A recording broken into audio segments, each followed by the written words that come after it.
the list. Yeah. So I don't know how much it saved people. It just allowed them to finance rather than cash, which got a lot of people into the market. I think the thing we're also seeing now is where people bought high on very low rates. If they had a 5-year or something like that, they're coming out of that, and the rates have gone up to 4.5, 5, or whatever they are today. Yeah. And then they undid it and then they put it back on. Wow. So there's a benefit in kind. But that's not a U-turn, that's a roundabout. That's right. Pretty much. And I think, a lot of landlords, want to be, there's always the rogue landlord, but a lot of landlords want to be good landlords for the long term as well. So, they're not, it's not about them making it huge sums of money. You could put some controls in there so that the market rent isn't getting too silly, but at the same time, and this tenant's got some degree of security, all of which you can understand. And what can Molly do for you? Booking diary appointments, valuations, phone calls, texts. That's good, isn't it? Yeah. That's it. She doesn't forget either. No, that's right. No, tell someone to call at tell her to call at 6 o'clock on a Thursday and she'll do it. Well, I think it's a horrible time to be in insurance because, say for argument's sake, someone crashes their car, takes pictures, sends it in. You could quite easily AI a bump in the car or whatever, couldn't you? No, I agree. Mind you, that does get stumped when you have to go to the garage. Having recently had a car accident, I know that the garage does look at it. And thoroughly. So there's elements. Depends if you've got a friend in the garage. True. Hi, welcome to this episode of Legally Attuned, an Attwells Solicitors podcast. We're joined today by our CEO Nick Attwell and by Jonathan Harvey from Giles and Rose Estate Agents in Colchester. We're going to have a little quick chat about the property market, so let's get into it. Hi, welcome to the podcast. Hi, thank you. Hi. Hi, how you doing? Just tell us a little bit about yourself to get started. So basically I started an agency from scratch. I grew up in the countryside, had a bright idea that I was going to move to central London with my other half and fell into it as I think most people did. Was trained and worked within a corporate company in central. Really enjoyed it but missed the countryside. So when COVID hit, thought I'd take the opportunity to let the property out that I was living in currently and move back and enjoy the lockdown. Okay, there's a lot to unpick with that. There's a lot to unpick. So what made you want to go into property? What was the driving force? I've always had a couple of buy-to-lets since I think I bought my first one when I was 20, 21. Oh, wow. I had that. Then I was in the process of buying, refinancing and buying. And then obviously they bought the second home stamp in, which killed that momentum. And I like cars and houses are my two things I like. And I probably struggle a little bit academically, but if I enjoy something, I consume it and take it on board. So property seemed the natural thing to go to. And fortunately for me, I got placed in quite a nice area and got trained very well and did quite well out of it. Okay, whereabouts were you trained? Was it Foxtons? Oh, okay, yeah. So you had a good Chiswick Park. A good grounding. Yeah, oh, nice. Chiswick Park. Yeah. So I was trained there, and I was based in Sloane Square. Nice. Okay. Which I didn't actually know. I didn't actually know where or what Sloane Square was when I joined. They put you in the head office, do all the training, and then they allocate you to officers. And they allocated me to Sloane Square, and I was like, sounds good. And I was like, where is that? Got dropped in the middle of town, and off I was let. Oh, and then COVID took you on another little path, little segue. Yes, so the property that we could afford was only a one bed. So it's one bed, about 450 square foot, and it had no garden, no outside space. So I think at the time it was Boris said that we're going to lock you all in your houses, and we didn't know how long that was going to take. So I quickly skedaddled to the office, handed my notice in, and gave our flat to our friend to live in, and moved back to Colchester. Nice. Quite impulsive, I suppose, looking back. And kind of semi-worked out, I suppose. And decided I was going to start an agency probably a few weeks later, and that's what Fantastic. happened. That is such a journey. That is incredible. I think it was a very emotional journey for my other half. Yeah, I could imagine. I often just wake up and I'm like, right, this is what I'm going to do today. Oh my word. I do think though sometimes those lots of gut reactions, I'm just going to do it. These impulses can actually work out better than intensely planning. I think if I'd have done a business plan and I'd actually looked at how expensive it was to run a business, I would have probably scared myself off. but very true. I registered the company and basically started before I'd even checked how much Rightmove was going to cost me on a monthly. And the rest kind of worked it out. But hey, you've been successful and it's going well. Yeah, it's going all right so far. Yeah, lights are still on. There you go. How would you describe the Essex market currently? Very price sensitive. I suppose it's always price sensitive, but now obviously the cost of living is so high. I'd say probably the average family of 3 or 4 is probably spending close to £200 a week on food. Fuel's through the roof. Stamp duty's obviously there. And cost of transport and everything else, tax, is very high. So I'd say if you're even marginally overpriced, there's plenty of other stock on the market that's going to be getting attention. Well-priced stock's still selling within about a 4 to 6 week period, depending obviously what it is. Leasehold's obviously taking much longer because everyone's a bit unsure about the legislation and where that's going, and what the landscape might look like. But yeah, I'd say good stock, priced well, moves quick. I would say anything that needs a refurb or works is not quite as desirable as it once was. Whereas investors used to buy, flip with the 5% on your stamp duty, and the cost of building works at the moment just doesn't really seem that viable. You're not really seeing them coming into the market at the moment. No, it's not like you'd buy a 3-bed semi, spend 50 and make 60, 70 on top of it. A lot of people are trying to do that now, are typically buying a property and then putting in for planning for big extensions or rejigs, or a more significant buy a bungalow, put in for planning for 3, a pair of semis and attached or something, and then flipping it on before actually developing. So they're making their margins on the planning, I suppose, lower risk, lower cost. That makes sense. I guess it's something that you could talk to, Nick, because you do some of that in your department, don't you? I mean, we do a bit of property development in there, and and largely for those smaller people, just sort of doing those smaller developments, or or indeed conversions as well. We're seeing a decent bit of that sort of stuff as well. So I think that's interesting what you say around. But they don't want as long as the price is right, obviously the margin's there, but every seller's up here and the buyers are even lower than they were, right? Correct. Whereas they would be happy to meet here previously, they're now a long way different. Putting in a bit of a buffer. Are you finding it difficult in terms of with the sort of bounce that happened on prices with COVID, although you were sort of probably starting out at that stage? Are you finding it difficult to sort of reconcile people to a more normal market conditions, or is there still some of that going on in and around the Colchester market? I think when I started post-COVID, no stamp duty, I thought I was probably going to be retired by now. But not quite, no, because we couldn't sell them quick enough. We weren't even taking pictures to put a board up and it was gone, open house, sold. I think a lot of the people that bought at that time are selling for the same or less than maybe what they paid for the property, and it's difficult for the English to comprehend that their house hasn't gone up by X amount, but they obviously paid at the peak, and people were saving, I think the maximum was 15,000 on stamp, but paying 30 over list. So I don't know how much it saved people. It just allowed them to finance rather than cash, which got a lot of people into the market.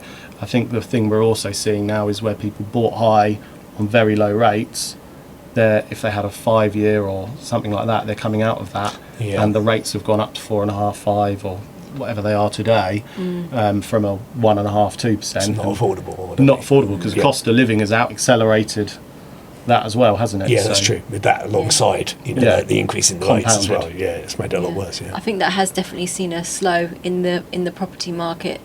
From what we've sort of seen in Suffolk, so you're sort of selling a similar story in Essex, really, and it's the multitude of different factors that are going on at the moment that's, I think, is causing that, as opposed to one real thing. But I'm interested to know, like, in terms of COVID and that COVID hangover, do you think that's something that we'll ever see again? Because I can't remember a time when a stamp duty holidays existed. It may have done. It may just, I haven't been in the property game for as long as you. No, me neither. No. Do you think that'll ever happen again? Like the government will come in and use that to stimulate the market again, or do you think they've sort of learned? Well, personally, what I think they should have done is, rather than give a holiday, they should have allowed people to finance it. That's been an interesting way of saying it. They could have spoken to a few lenders and said, look, we'll guarantee this loan over X amount of time, and they can finance their stamp over 5 years. They would have got the money back, wouldn't have lost however many tens, hundreds of millions. Or I think the other thing that could potentially be a good idea to stimulate the market is if you switch the stamp duty to the sale rather than the purchase. Yeah, there's been talk about that, and that to me feels more sensible in terms of you're at least sort of putting it as part of that that exiting fee rather than sort of trying to get people into the market to get the whole thing started. Yeah. You want to try and encourage that as much as possible. Yeah, you lower the barrier of entry, right? Yeah. And then if you've made, for argument's sake, 100,000 and your stamp duty bill's 15, Yeah. if you've got to pay 15 out of that profit, it doesn't feel quite so painful. No. The government will also make more money because houses typically, apart from what we've just said, sell for more than you paid. Yeah. So in hindsight, it would come round and... Yeah. But it's just how you cross that over, because there'll be a certain amount of people that will be stung double Yeah, that's true. on the way in and the way out. Yeah, that's true. That's Because you can't switch the switch. No. Yeah, you'd have to. Yeah, that's a good idea though. But it's right as to how the implementation of that, which should be a struggle, and also how that might affect landlords as well. Because with everything that's going on with the new renters' rights, that then makes it even harder for landlords to exit the market. Because that's going to eat into the air. So it's just going to be a double, sort of compound them, isn't it, a little bit? Yeah, and I think also supply and demand issues, as the landlords can't exit, and those that do leave, there's a supply and demand issue which drive rents up. Yeah. And obviously makes then, you would naturally assume people in rented are then become your first time buyers. Yeah. It makes their life cycle much longer because their rent's higher. Yeah, that's true. Yeah, and then they have the stamp duty, and then it's difficult for them to get in, to switch over and be the first time buyer that they want to be. I think, in my opinion, if they made, I agree with the legislation. I believe they needs to be tighter boundaries around it and professional landlords. But I think if they were qualified and it was governed and managed properly, but they still had some tax incentives and they still made it profitable, rather than the council contacting us every quarter saying, what have you got we can buy because we're short of houses. Yeah. They could just lean on the professional landlords, Yeah. lean on the professional landlords, make affordable, tax efficient or attractive propositions, and it could still be compliant and managed well. Yeah. But we've got nothing. There's no incentive at the moment, is there? And I think, a lot of landlords, want to be, there's always the rogue landlord, but a lot of landlords want to be good landlords Yeah, for of course. the long term as well. So, they're not, it's not about them making it huge sums of money. You could put some controls in there so that the market rent isn't getting too silly, but at the same time, and this tenant's got some degree of security, all of which you can understand. But at the same time, there are, it's got to be something in it for the landlord. At the moment, it's all a little bit too one-sided, I think. I think also there's and I learnt this in London because I assumed everybody wanted to buy, but actually not everybody does want to buy. No. A lot of people don't want the responsibility. They move every 2 or 3 years. They like the ease of letting. It's nice for their cash flow. They like nice holidays. They can afford to rent a better house than they can buy.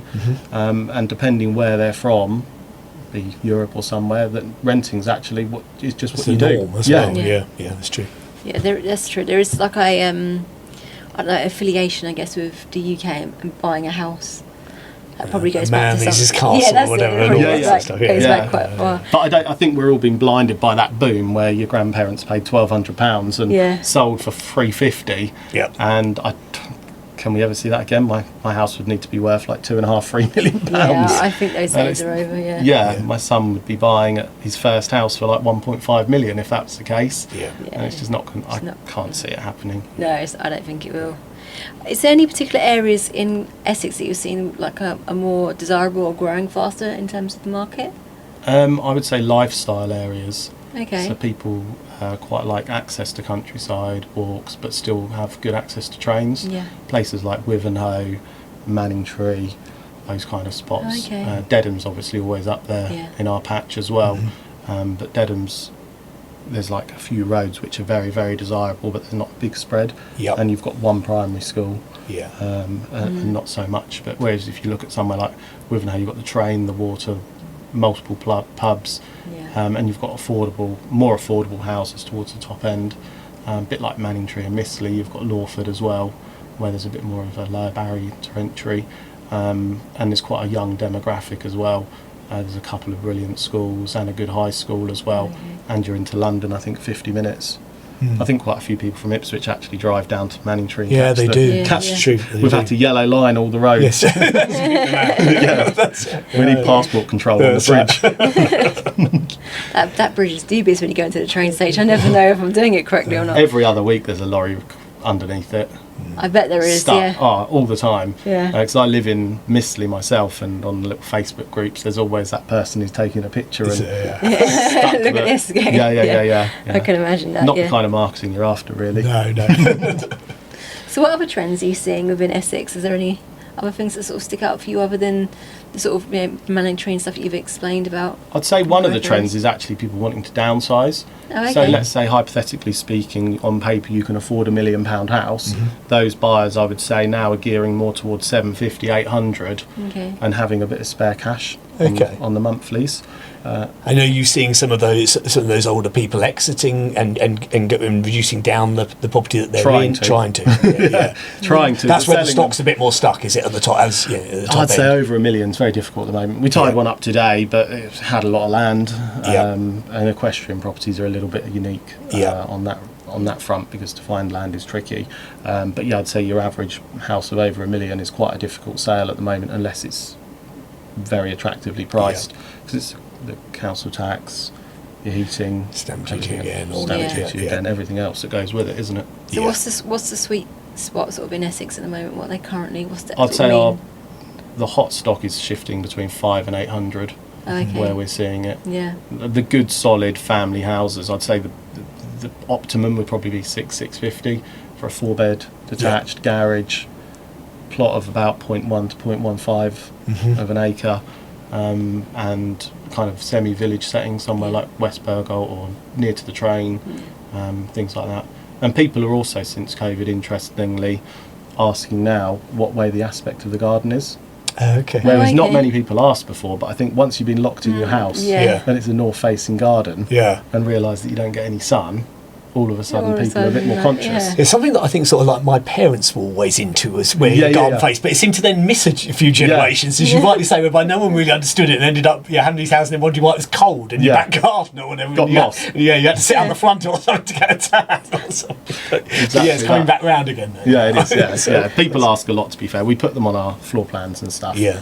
But I think also as well, depending on the people's religion, stuff like that, it matters which way the front door faces. Yeah. And all that. Oh, okay. I didn't know. I was thinking more from I like gardening.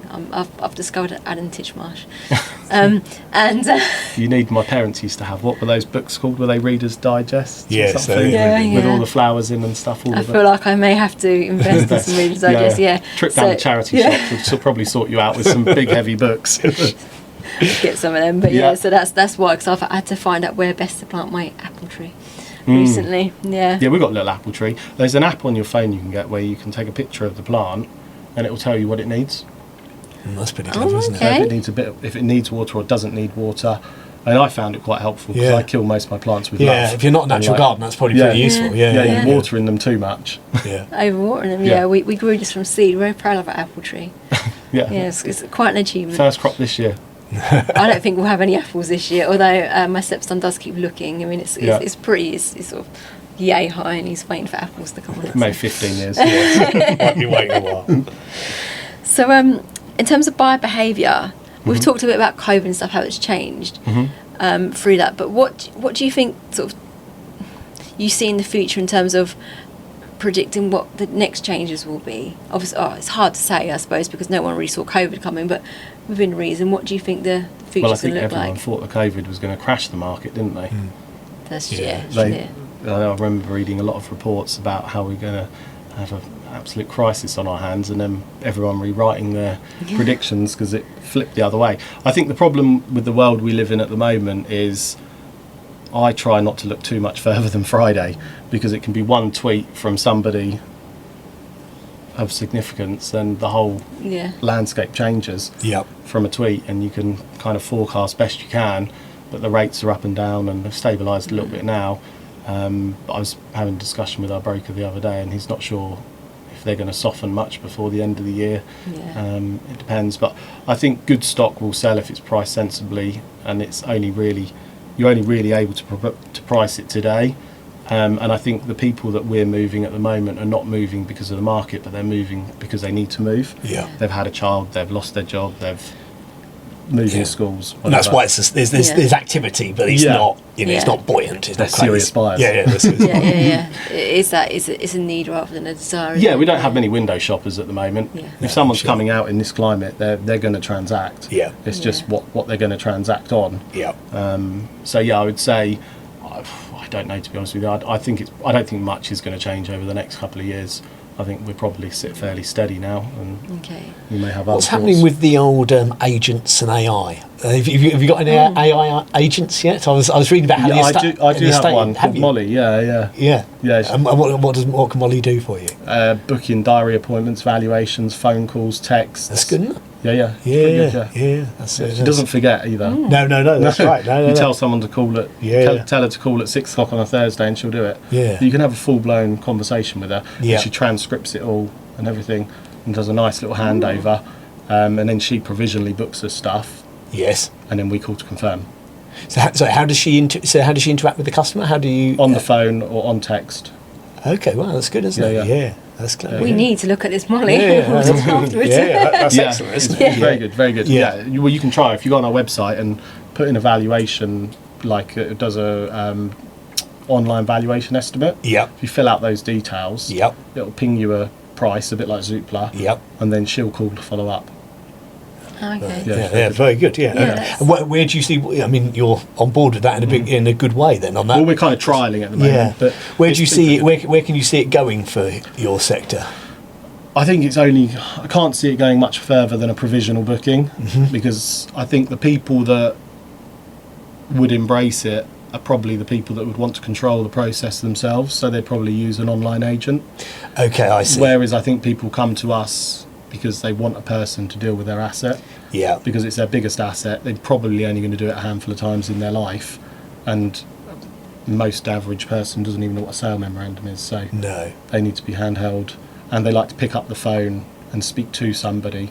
So I think there's probably a place for it, but not in our setup. Probably in a more like an online setup. Yeah. With somebody who wants to control their own process and sale. I see. Yeah. So sort of really an online agent. It's going to take like for you. It's just going to sort of capture your leads. It's going to make sure nothing gets lost. And that's I think which is still very useful. To be fair, I've ended up with her because someone approached me for a trial and I said yes, and kind of stayed there. I feel like there's a kind of pattern in your life where you just say yes, and then you just here. oh yeah, you are exactly. Yeah. You just said yes to this. Yeah. So I think there's a trend there. We're noticing something. Yeah. So I do think personally that going back to sort of my point about the UK, that it has got used to instability,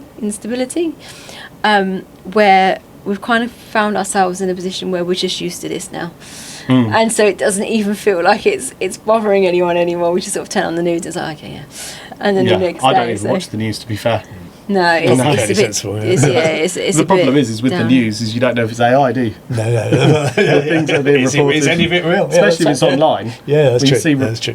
online news on socials, but you never really know if it's true. Yeah. No, it's true. What was that film Jim Carrey was in when it was like an alternate universe and he was on like a TV show or something? Yeah, the Truman Show. That's it. It's not very good with TV. To be I feel like we could be approaching that. Where is that real? Is that what's the? Some of the AI is incredible though, isn't it? Yeah, it is. It's really, really good. I love Claude. I'm falling for Claude. Well, I think it's a horrible time to be in insurance because, say for argument's sake, someone crashes their car, takes pictures, sends it in. You could quite easily AI bump in the car or whatever, couldn't you? No, I agree. Mind you, that does get stumped when you have to go to the garage. Having recently had a car accident, I know I know that the garage does look at it. And thoroughly. So there's elements of that. Depends if you've got a friend in the garage. True. You're always looking for loopholes. Yeah. What is this? What advice would you give to first-time buyers entering the market? Depends on their position, because if they're living at home, then obviously they're in a different position to if they're renting. If they're renting, they're obviously eroding at their income and their finances on the monthlies. It depends if they need to move for work or the individual pressures. But I'm a big believer as the best time to buy was yesterday. So whenever you get in, because a bit like, for argument's sake, an S&P 500 or whatever, if you're in it for 10 years, it's unlikely you're going to lose money. Yep. So I think focus less about on the price, but buy the house that works for you best. Because ultimately, if you buy on price, you'll probably move quicker and you'll higher risk of losing money. Whereas if you buy the house you like or love, even if it's 10, 15,000 more or whatever that might be, you'll stay there typically longer, which in turn will see a return. Yeah, that's a good bit of advice, isn't yeah. it? Yeah. And in terms of, because first time buyers might be out there sort of thinking, oh, it's a buyer's market, which, maybe it is, or, or whatever, but, you not to be overly aggressive in terms of pricing, or what advice would you give to them on putting in an offer, and, Depends. How to go about it when they see, it's on the, it's on Rightmove for offers, I don't know, in excess of whatever it may be, £250,000-300,000 or whatever. Where do they start? Do they want £300,000 to it? Will they take 280? Where do they go, or what would be your advice as to how to approach any of those things? Well, maybe not so much first-time buyers, but a lot of people in London use something called a buying agent. Mm-hmm. So you can actually employ an agent to get you the best price and advice. Yeah. So if you need that, you can do that. Most agents will give it to you free of charge. Yeah. I would say it depends what you're looking for. If you're looking for hassle-free, there's some good deals with new builds at the moment. Mm-hmm. Good incentives. If you want a fixer-upper or a really good deal, when you look on Rightmove, maybe list oldest first. Mm-hmm. To see what's been sitting on the market. Some stock's been on there over a year. Yep. Those are probably going to be your best deals, or they're unrealistic. I think probably go out and view. I think first thing you do is narrow down on location, because you can't compare, say, for argument's sake, Ipswich with Colchester with Chelmsford. Yep. So you need to first of all narrow down where you want to be, and then look at that little microclimate. First thing I always do is look at what we call the pound per square foot value. Mm-hmm. So look at what that's trading for. That's basically price divided by floor area. Yep. Work out where that's at, and then if it's obviously well priced, normally the cheapest way to buy a house like that is to pay asking price. Yep. Because otherwise, if you go under, it's sod's law, someone else will come in and then you'll end up bidding and having to go over. Yeah. So it just depends how long you've been looking, how fussy you are, and exactly where you want to be. But thank you. That's some useful tips. That's a really interesting word. It's like a mathematical way of looking at it. yeah, I mean, It's I think the average in Colchester across all postcodes at the moment sits at just over £300 per square foot. So is that's data that's readily available for people? Is it in that sort of sense, or you can get or you'd it, have to work it out? Yeah, you could work it out by looking at. Yeah, I think Zoopla now tells you what the pound per square foot prices are on stock. Look at also as well, if you go onto Rightmove and say you look on the house, if you scroll to the bottom, it shows you recently sold on that road. That's right. Yeah. So you can look and see where it's see sitting. what it is. Yeah. I'm sure if you put it in ChatGPT as well, I'll come back to our AI conversation. I'm sure it would, yeah. It would work it out for you. Off camera, we did talk a little bit about landlords, but it's one of my questions that come up. So you may be going over some stuff, but how are you seeing the landlord sort of buyers, the market at the moment? So we don't deal with rentals at the moment, Okay. but we obviously deal with the sales or purchasers. Yeah. Not many landlords are buying at the moment. There is the odd one, but unless I think you're running a portfolio of 6, 7, 8, 10 plus, it's not really viable. And normally what they're trying to do is pick up real good deals.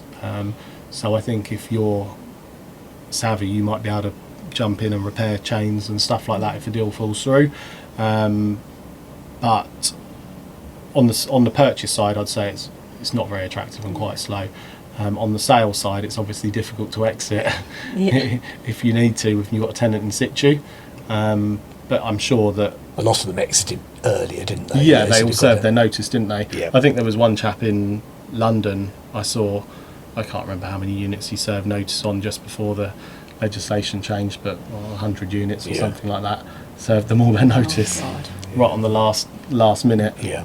But Did you find that it was quite sort of last minute that they were doing this, or was it like a planned exit? Because it kind of felt like the Renters' Right sort of approach. They knew it was coming, but it approached sort of almost surprisingly which is an odd statement to make, but I know some people that I'm associated with that they got everything sort of done very last minute, and it was like, well, it'd been coming for a while, but no one seemed to be prepared. Yeah, I suppose people were hoping that there might be a U-turn on the horizon. I remember they did it. Did we see those much? Well, we saw it with pickup trucks, didn't we? Did you see that with the VAT No, on I didn't see double that, cabs? There's been a lot of these. I think they changed the taxation on king cab pickups Okay. to say that they were now social rather than commercial, Yeah. and then they undid it and then they put it back on. Wow. So as a benefit in kind. Yeah, yeah. But That's not a U-turn, that's a roundabout. that's So, right. yeah. Yeah, Just pretty feel much. like a Yeah, fool. yeah. I think with the landlords and stuff, it's so difficult because I think if you're doing it as a full-time business and you're running it professionally, I think HMOs. We still do a fair few HMOs, Yeah. but more professional rather than students. We see quite a few people doing those. But yeah, I think the single lets are tough at the moment. Like I say, unless you're a multi landlord, then I think you'd probably be steering clear at the moment. Yeah. It's just the tax, isn't it? The 5% Yeah. addition. It is, yeah. Yes, I do know. Are you seeing a lot of people coming up from sort of Chelmsford towards Colchester, or is it very much more of a localised Colchester market in terms of who's buying there now? No, we or- get quite a few Chelmsford. You do, yeah. Yeah, between kind of Chelmsford and Canary Wharf. quite a Okay, few. coming all the way out. Yeah. Yeah, what we typically find is people will come from Chelmsford down to Colchester or that kind of area, and then Colchester will bump either to the other side, more towards Harwich, Yeah. or that direction, or sometimes even coming up this direction. Yeah. Because as you come out, you get better value for money. Yes. So they're just bumping down. I mean, the 2-bed flats at the moment in Chelmsford seem to be going for astronomical amounts. Yeah, I'd of money. heard that still, down there, they're still going, prices just keep going and going, Yeah. right, right in and around the sort of station area and around there, yeah. So the easiest way to describe it is I think people just bump down a station on the train line. Yeah. Yeah, So if they want to get a bigger, better house, they can stretch the budget just by yeah, it makes one sense. or two stops, can't they? Yeah. Yeah, That's one of the things I look at when I'm doing the marketing strategies is the commuter route in terms of whereabouts it falls and the locations there, because they literally do go down to lots of people. Yeah. And it does work. It does make a massive difference as well in terms of how you'd market that and the way you talk to them and communicate that online. In terms of, I'm kind of going to go on to sort of more relationships now with the estate agents and the solicitors. What do you think? I've kind of spoken about this before, but the triad that we have with estate agents, solicitors, and brokers. What do you think makes a good triad? I think communication, Yeah. good little network. I think also personal relationships as well, where you call the phone. A lot of our contacts I have on text or WhatsApp, and I'll just text them Okay, or yeah. WhatsApp them just to give them a nudge, or vice versa. Yeah. I think it's also quite nice for the client as well, because they get a rounded Yeah. service.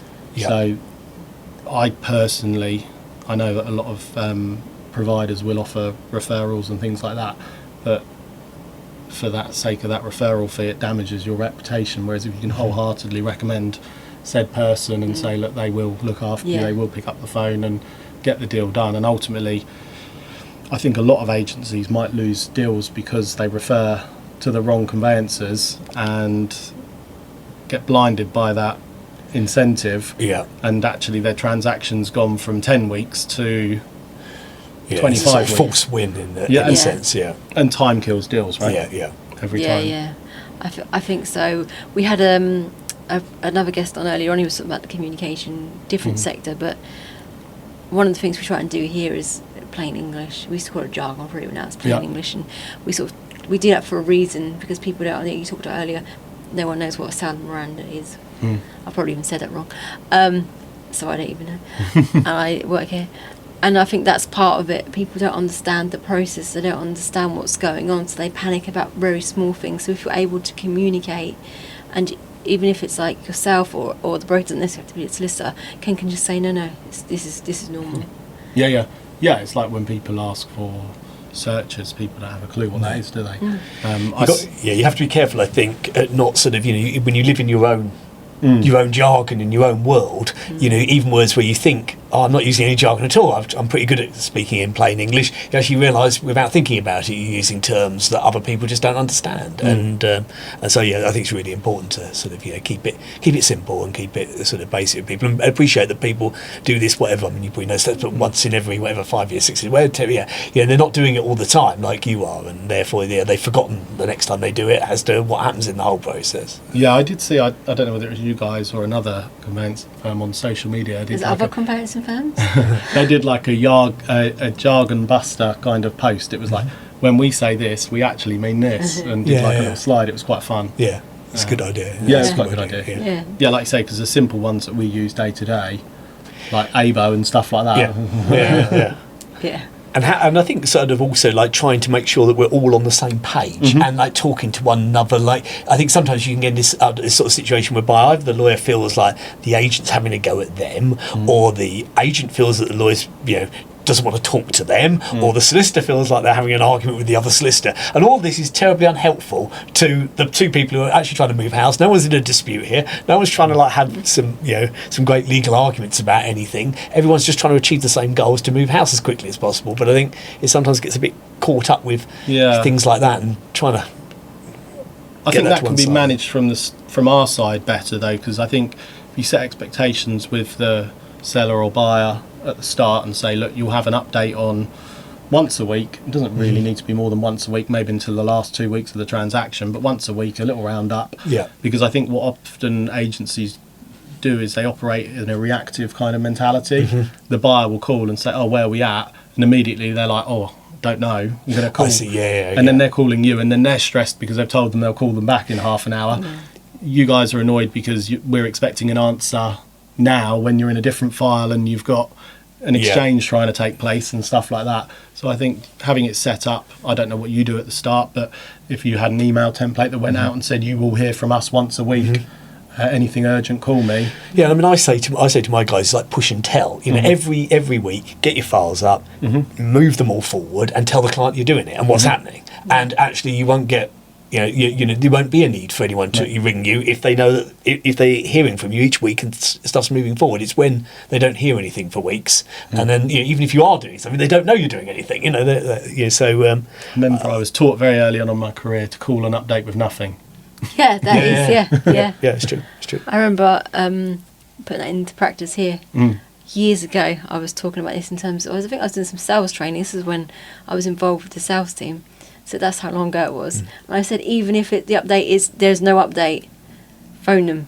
Yeah, because people don't know how long searches take, do they? Or, no, that's right. Yeah, they haven't got a clue. So even that, it's like, okay, there's no update, but, this is normal. The other thing I think can be handled as well a lot better, and I'm seeing a lot of it at the moment, is surveys. Okay. Yeah. Especially first-time buyers. They'll get a survey back and they'll have a wobble. But actually, for us, we've seen hundreds of surveys. Yeah. And actually, this survey is not a bad survey. Yeah. It needs a new electricity board. They start panicking because inevitably every property you go and do a survey on needs something. It's going to have some oranges and stuff, isn't it? And or I don't know, whatever it might be. But because we've seen so many, we're like, oh, that's pretty good. And then they get it, and they're sitting at home having a freak out because the boiler needs a service or something like that. Yeah. Whereas sometimes we could probably preempt that and maybe massage it out before it gets to that's true. that stage. Do you think that AI is going to play a role in searches in the future? I think it will take part in everything. Yeah. I think we can lean into it and use it for different like services and tools and stuff. But I think we've got to be careful about how we use it and how much information we give it. Yeah, that's the truth, isn't it? Open Because source. there's probably a GDPR thing, especially.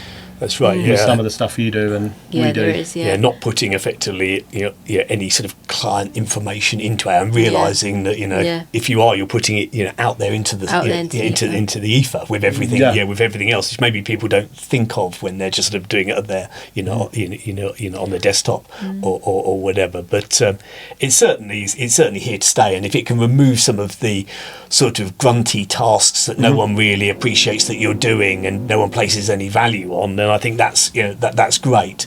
Where it gets more risky is from our point of view at least is is advisory, sort of stuff where you're actually sort of, trying to actually give the advice through AI. I think that's high risk because everyone's circumstances are slightly different, and AI is always effectively generalising, or and so trying to make sure that you're not using it in that way. You know what a good answer looks like is very important, I think. Well, I remember I had some training a year or two ago with Meta and Facebook, and whoever was training me, I can't remember her name, but she was over in, I think, LA or California, did it all online. Yeah. And she said to me, the data that Facebook holds, it knows what their average user will buy 18 months before they buy it, because it starts dripping it in, and it can see what you're searching and dripping ads in, see what you're pausing on, and say, for argument's sake, use air fryer as an example. Yes. It's dropping that placement in way before you've even actually thought, I'm going to buy an air fryer. Yeah. Yeah.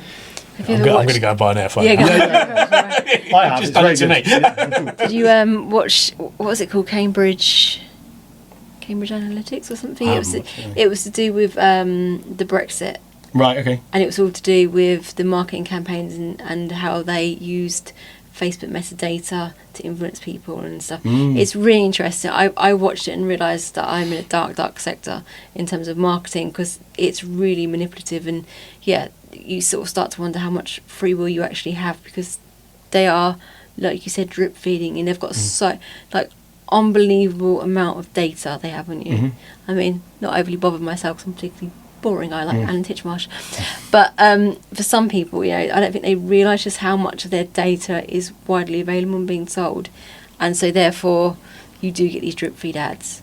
Yeah, I mean, especially if you're a celebrity, it's probably a horrible place to be right now. Yeah. Like that. Say David Beckham, you're going to be in stress. It's different whole scenario. I've kind of gone off subject, but I guess my original point about searches and AI would be that could reduce that lag, that time. Yeah, definitely. Yeah. So it could I mean, be it's pretty win. instantaneous, isn't it? It's pretty quick. Yeah. Could be a really good win in terms of the conveyancing world.